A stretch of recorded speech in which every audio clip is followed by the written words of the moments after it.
Sveiki, jaučiai.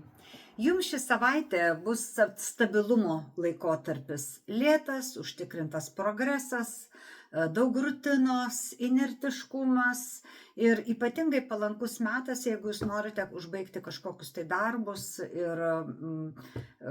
reiškia, ir netgi tuos darbus, kur negali vienas užbaigti, reikia komandoje užbaigti. Taip, kad irgi labai palanku sukviesti kolegas, draugus į pagalbą. Taip pat, aišku, jeigu darbas susijęs su talka arba gali įvykti talka, tai būtinai pasidarykite talką, sukvieskite talką ir viskas įvyks kažkaip taip lengvai. Kaip sakant, darbo tik tai akis didelės, žinai, kad baisiai atrodo iš tikrųjų, ten viskas kažkaip labai lengvai jums susidėlios.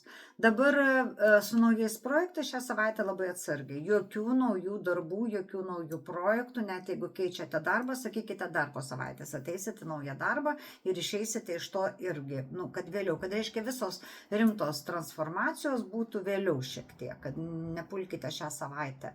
Ir vertinkite tikrai savo darbo laiką ir už kiekvieną atidirbtą viršvalandį prašykite pinigų. Tai va. Dabar piniguose irgi stabilumas, jokių rizikų negalima šią savaitę. Ir šią savaitę gali būti taip, kad jūs susimastysite papildomas pajamas, uždarbį papildomą. Tai net nežiūrint į tai, kad tai yra nedidelių išlaidų savaitė, bet vis tiek tai yra ir taupimas, ir sako, kad nežiūrint į tai, kad ir taupysit, ir išlaidausite, vis tiek balansas bus į didesnę pusę šią savaitę. Tai va, irgi gera žinia. Ir dar noriu pasakyti, kad jeigu sugalvosite tas papildomas pajamas, kaip uždirbti daugiau, ar ten kokią halturėlę po darbo, tai gausite ilgalaikę naudą. Taip kad, tik tai pradėkite dar po savaitės. Šią savaitę planuokite, susimastykite, o pradėkite, startuokite dar po savaitės. Tai va. Dabar apie meilę.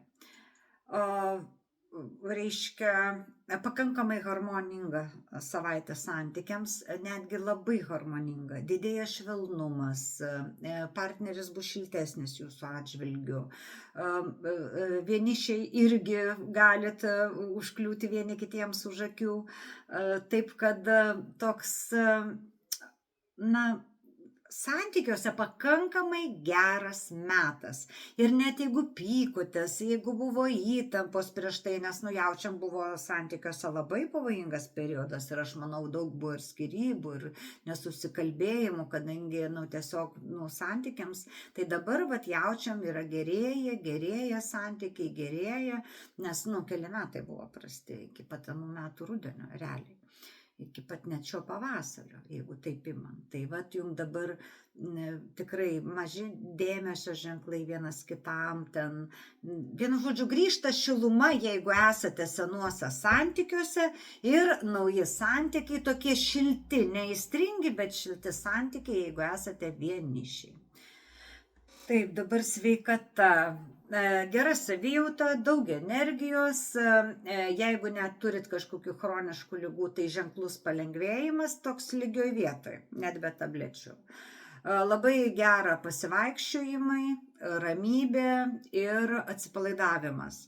Tai va, bet aišku, jums šią savaitę geriausia eiti pasivaikščioti, skirti ar vakare, ar net naktį prieš miegą, kaip jau jūs nuspręsite, eikit, vaikščiokit, judėkit, nes ši savaitė yra tokia.